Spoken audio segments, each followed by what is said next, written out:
aí das meninas. Só não pode dar para elas glória. Eu sei, pelo que eu conheço, elas também não querem. Mas vale a pena dar os parabéns. Olha, fico bacana, é isso aí, meninas. Um elogio te incentiva. Tá? Uma glorificação para quem não é devido, te ensoberbece. O elogio te incentiva. Tá? A glorificação para o homem ensoberbece o homem. Vamos ver isso daqui a pouco. Vamos lá. Outro assunto que Paulo precisava tratar naquela igreja. Capítulo número 6, versículo 18. Irmã Luana Heloísa, lembra nós, irmã? Já que a Heloísa também já está querendo ser dele. Capítulo 6, versículo 18.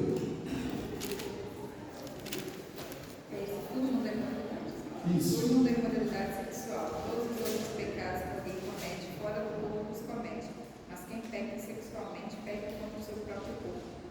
Então, irmãos, agora Paulo vai falar de um assunto seríssimo que também estava acontecendo naquela igreja: a impureza. Paulo vai tratar da impureza, fugir da impureza. O tempo todo, o verbo na língua original ordena que essa seja uma ação habitual. Seria como dizer: tenham o hábito de estar sempre fugindo da impureza. Lembre-se, a ordem do Senhor para você e para mim é fugir. É toda hora, é todo instante, que eu tenha o hábito de fugir da impureza,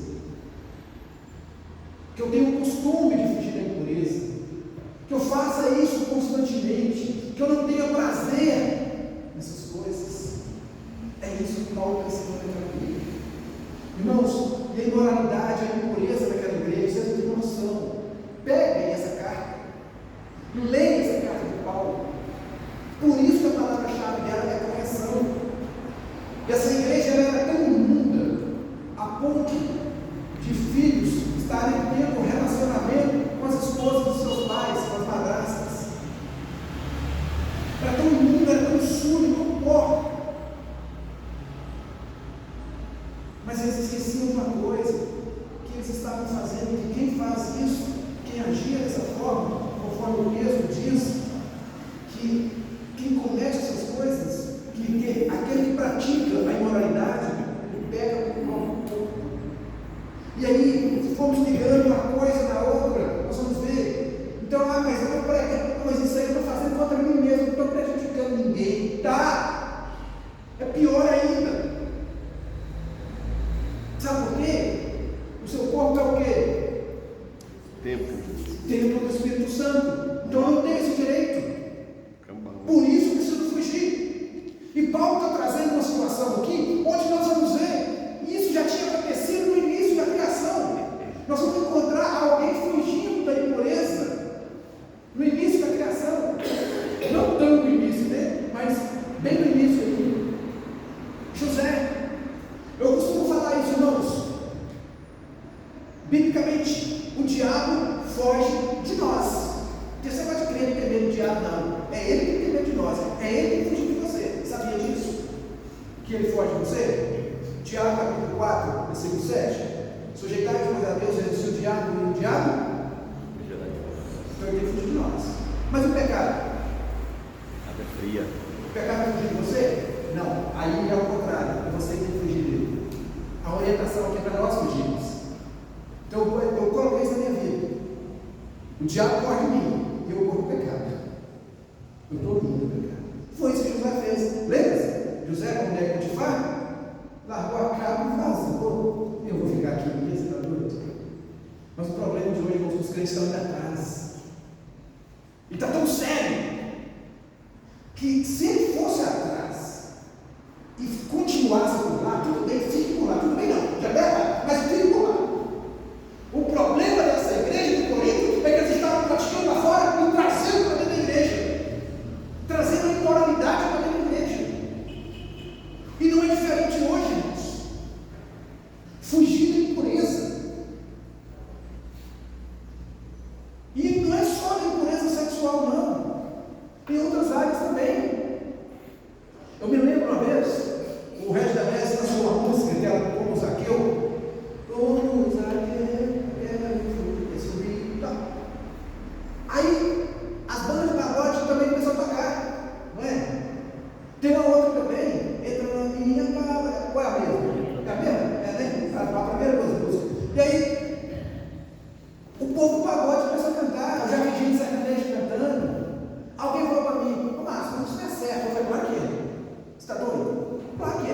Inverteu, né? Não, eles cantarem a nossa pode.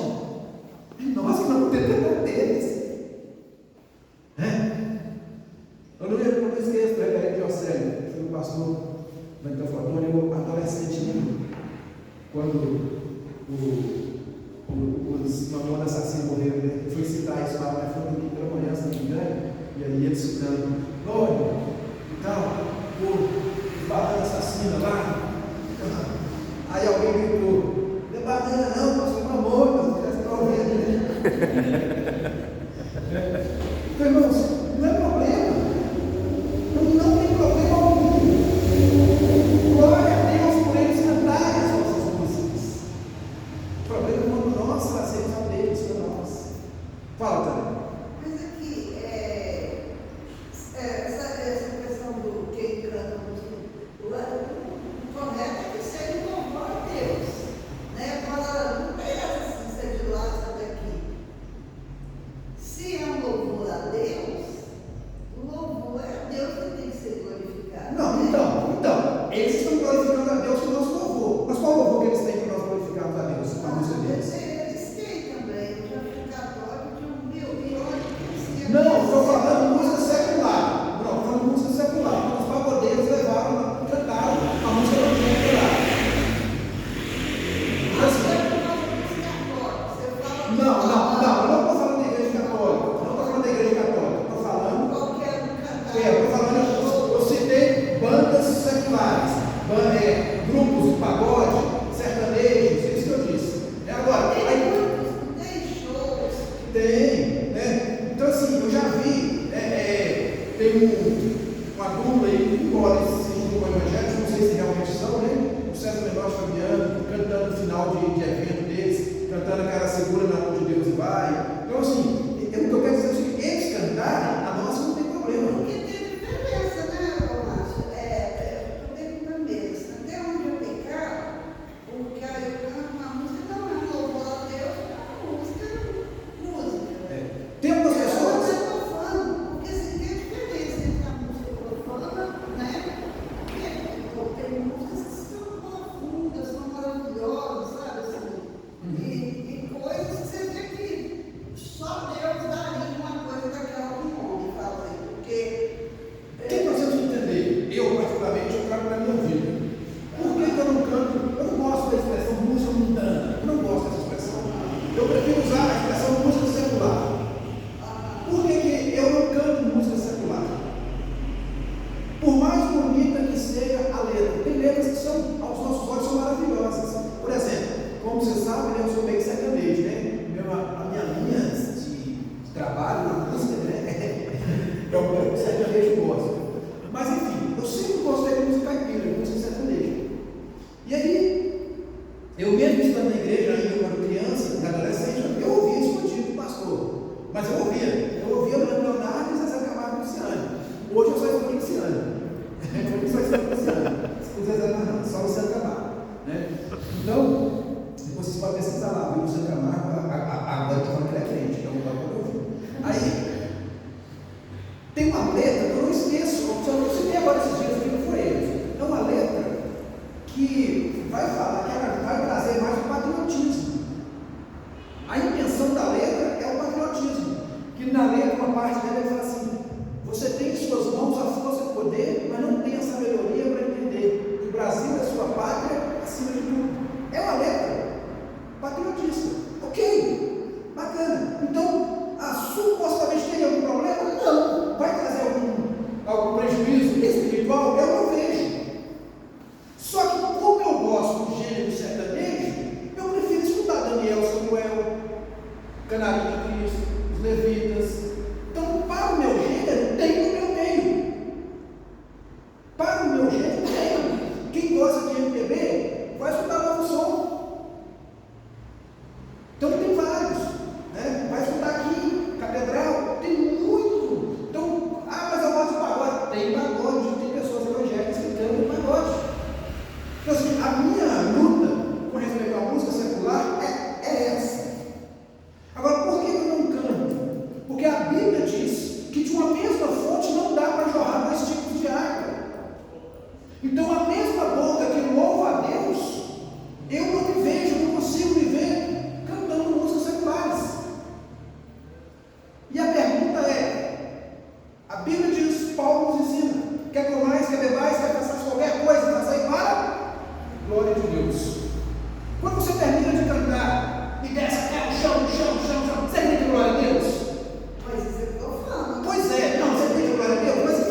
falo sempre isso. Nós temos dois tipos de ordens na Bíblia.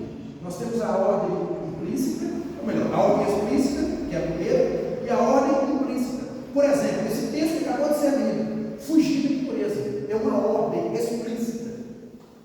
Mas o perigo está lá implícito, não? Porque, por exemplo, não, eu fico com medo da música circular, o meu modo de entender é o seguinte, é porque muitas vezes você canta um refrão dela e você não está prestando atenção o que aquele refrão está dizendo. E a melodia é tão bacana que você não presta atenção. Exato. Então, mas é agora que eu vou chegar. Então, essa aqui está muito claro. Ó, fugir. Bacana.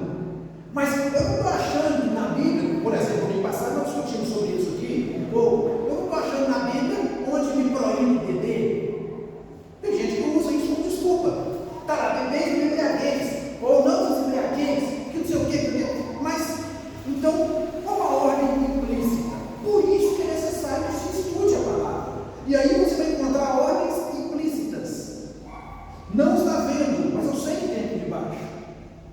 Eu não estou vendo, mas eu sei que tem. Por exemplo, com respeito ao louvor, o que o salmista falou que Deus fez com ele? Deus o tirou do lago de louro, que era escorregadio, e firmou os seus pés em uma rocha, e colocou em seus lábios o quê? Um novo cântico. Não fala que colocou um cântico, fala que colocou em seus lábios um novo cântico. Essa é a diferença. Para mim, vou trazer para a nossa realidade. Eu estava no mundo, eu estava no lodo, escorregadio, cantava de tudo. Secular, profano, não profano, cantava de tudo. Mas o Senhor vem e me resgata, põe os meus pés firmes sobre a rocha.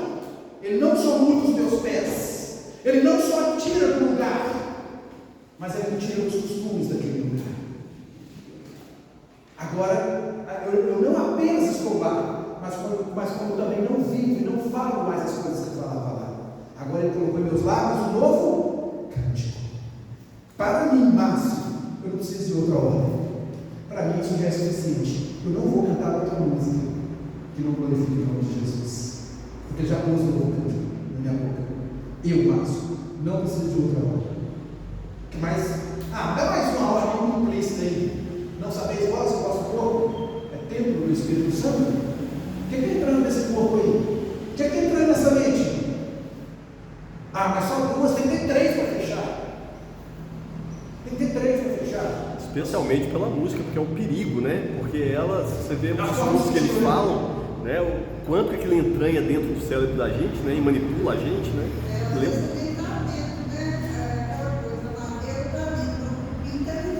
Sim. Exato. Exatamente. Então, muito cuidado. Aí vem o terceiro, já que duas às vezes pode ser pouco, vem o terceiro. Não pode jorrar da mesma fonte água doce e água amarga. A mesma boca que está aqui louvando a Deus, a mesma boca que está glorificando o nome de Deus, ela é a boca para lá. Não bate, não dá. Como diz, eu sempre falo para o pessoal, não dá liga. Não dá. Às vezes, o mundo aí, às vezes as pessoas podem até entender que é radicalismo. Mas aqui, vocês conheceram alguém mais radical do que Jesus? Jesus chegou, viu o comércio do templo e quebrou tudo. Ficou pé de tudo. Não, aqui não, na casa do meu pai não. Aqui é casa de oração. Então, às vezes, irmãos, a gente chama de radical. Né? Mas você quer ser radical? Não, tudo bem. Mas eu sei o que vai entrar aqui. É eu que sei. Eu que sei o que vai entrar aqui. Eu que sei o que vai sair daqui. É eu que tenho que saber disso. Isso entra no campo da responsabilidade humana. Eu preciso saber disso. Não é ninguém que vai tirar essas regras para mim. É a Bíblia que vai tirar. É a Bíblia que vai tirar. Sabe? Então, fugir da impureza. E é interessante, irmãos, termos o seguinte, tá? Que muitas vezes quando você fala da impureza, as pessoas só associam a impureza imediatamente a quê? Ao sexo. Você pode estar em ambientes impuros. Você pode estar em ambientes inadequados para o crente. Talvez exatamente por isso Davi traz um dos principais conselhos da Bíblia.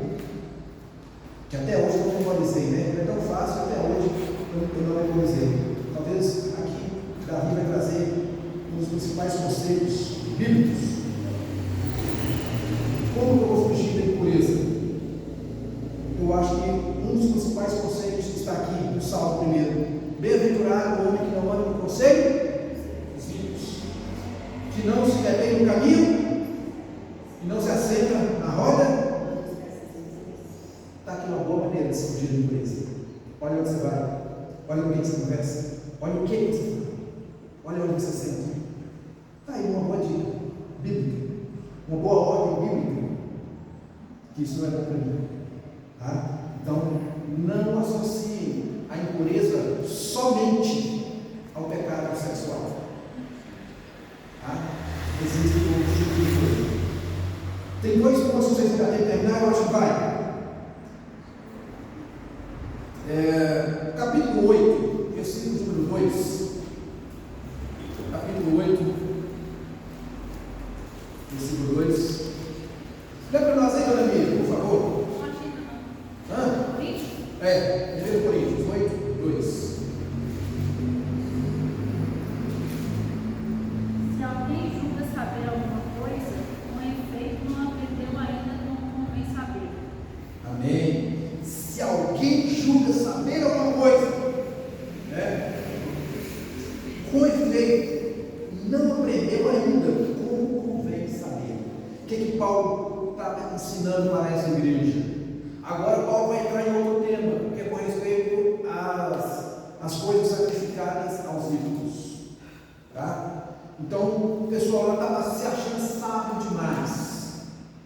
Então a questão aqui agora é do ensoberbecimento. Cuidado com a soberba da igreja. A soberba, ensoberbecimento é mencionado 6 vezes em 1 Coríntios, né? Aí capítulo 8 vai tratar dessa situação, né? Tem pessoas que acham que sabem demais. Tem pessoas que não procuram aconselhamento pastoral. Você sabe por quê? E às vezes a pessoa está precisando. Sabe por que eu não procuro? Não é porque eu não tenho que incomodar o pastor. Porque o pastor está aí para ser procurado. Ele não procura porque ele acha que já sabe. E além de achar o que já sabe qual é o outro medo que muitas pessoas têm? De ouvir o que não querem. Para o pastor, não, já sei o que eu vou fazer. Aí vai lá e se afunda mais ainda. Cuidado com a soberba. Se alguém julga saber alguma coisa, com efeito, não aprendeu nem como saber. Se alguém julga saber alguma coisa, não aprendeu ainda como convém saber. Você não aprendeu nem como convém saber. Já quer sair, né?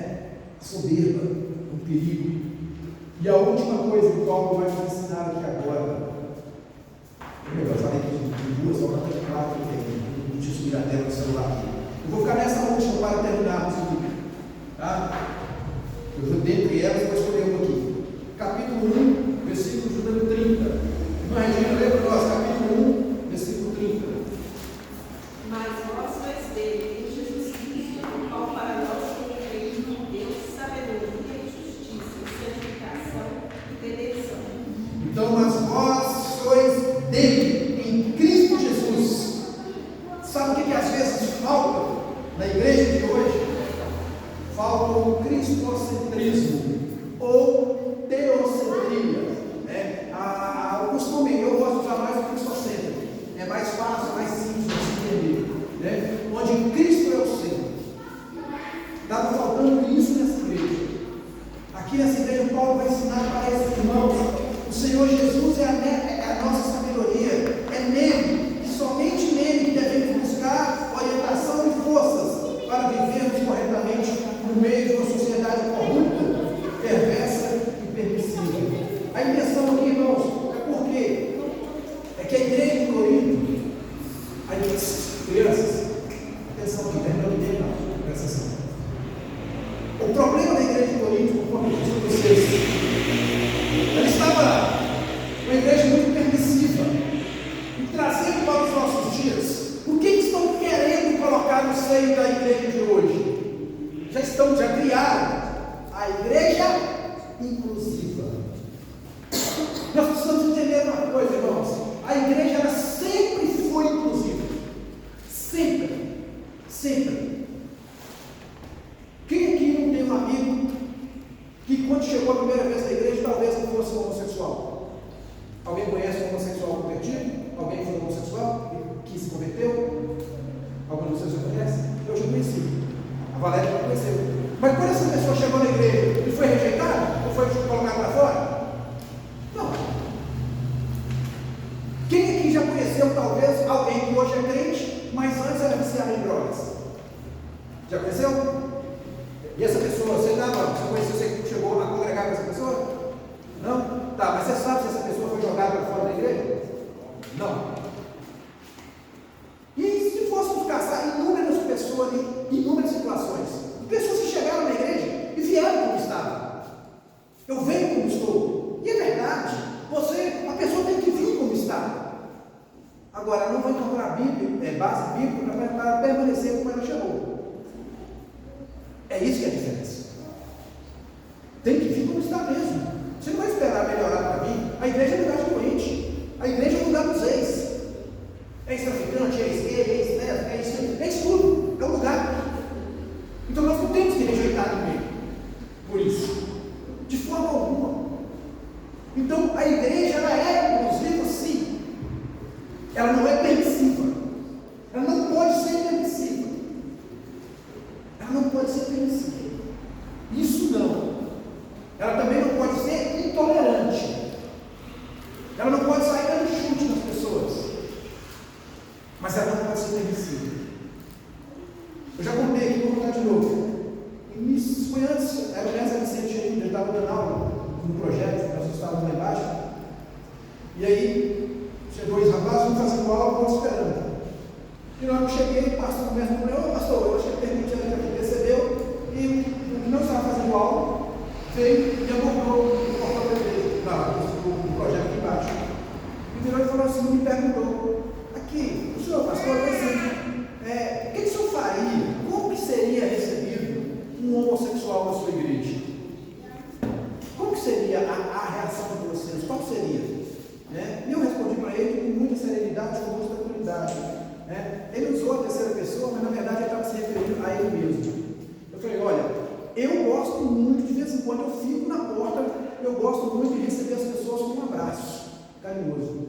E se essa pessoa chegar, uma das primeiras coisas que vai receber vai ser os cumprimentos do casal que está lá na frente na recepção e vão receber um abraço meu. Se não der um abraço lá fora, durante o culto, eu não começo a cumprimentar ninguém. Eu vou ter que ir no banco. E essa pessoa vai ganhar um abraço meu. Aí eu falei: um abraço apertado. Muito carinho, muito amor. E não só por mim, por todos os membros da nossa igreja. Vai ser muito bem recebido. E o sorrisão que ele veio aqui. Nossa, que bacana. Eu falei: e tem que ser assim, gente. Tem que ser assim. E eu espero isso de vocês como membros dessa igreja. Não desprezem ninguém. Mas ao mesmo tempo eu peço uma coisa: não sejam coniventes também. Eu falei para ele agora que eu mostrei aquilo que eu dou. Agora eu quero te mostrar aquilo que eu quero receber. Vai ter a mesma coisa. E não espere você. Saiba, eu gasto no mínimo 3 dias para preparar um sermão. Se no dia que o seu amigo, a pessoa chegar no culto, eu tiver que combater o pecado sexual, a imoralidade, o homossexualismo, não é porque o seu amigo chegou no culto da sermão, eu vou pregar a mesma coisa. E exijo respeito. Não vou te empurrar com ela abaixo isso, na pessoa que chegar. Mas também não quero que faça isso comigo. Vai ter o meu carinho e o meu respeito. Mas não vai ter minha conivência. Isso de forma alguma. Então a igreja, irmãos, ela precisa ser cristocêntrica. E eu entendo que Cristo faria isso. E Cristo iria receber essa pessoa, como nós vamos ver ele recebendo na Bíblia. A Bíblia não nos mostra Jesus recebendo, conversando com nenhum homossexual, mas me mostra conversando com prostituta. E ele tratou com um devido respeito. E nós temos que parar com esse negócio, irmãos, de acharmos que que parece o único pecado que vai mandar para o inferno, só vai para o inferno gay, ladrão e assassino. Não, tem muitos outros também não. Tá? Nós não podemos ser permissivos com nenhum tipo de pecado que tentarem introduzir no seio da igreja de Jesus. Nós temos que ser cristocêntricos. Nós temos que ser uma igreja bíblica. Então, se alguém acha que sabe, se alguém pensa que sabe demais, na verdade essa pessoa ainda não aprendeu. Tem como conversar? Essa é a palavra do Senhor. Faltou alguns pontos aqui. Faltou falar sobre firmeza, bom testemunho. Só sobre o de Paraguai, mas era 3 aí. Tá? Sobre firmeza e bom testemunho. E uma das coisas que faltava nessa igreja, Paulo ensina essa igreja, Paulo nos ensina a serem cristocêntricos. Que a nossa meta, o nosso alvo, o nosso objetivo como igreja seja Jesus.